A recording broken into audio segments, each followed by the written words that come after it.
dadi gelut tanggung jawab. Lah dalah Arjuna ayo bali nanti. Wah, lah iki iso salin perkara iki. Kene wis gelem dikongkon wis dadi masalah kok kono. Ayo Janaka bali. Bali ya. Bali ya. Wah, jegal sikilmu. Blebeke nang kali. Lah yen aku kon mungsuh karo dewa, aku ora wani. Ora wani kok kongkonan aku.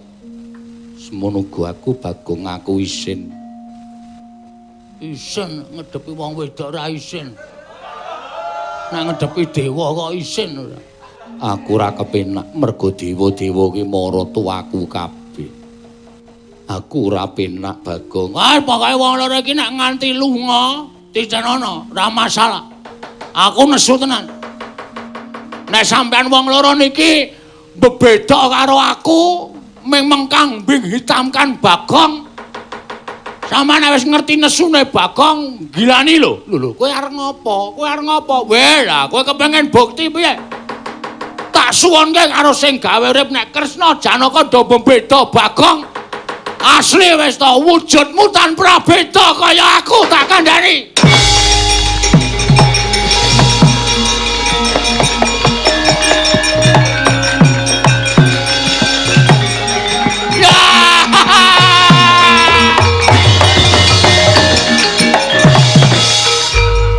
Mudar kowe.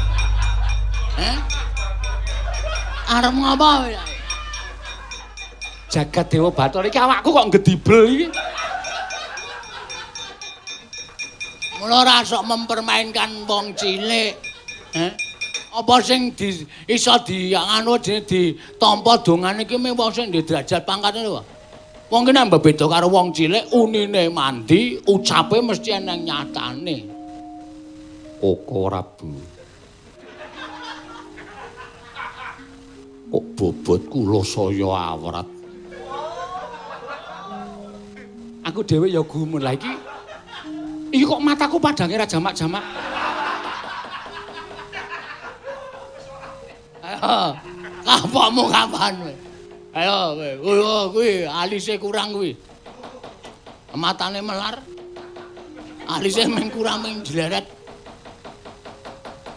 Sampeyan mang do mengo, do delok-delokan karo Kang Rayi Raden Janaka. Kok wis?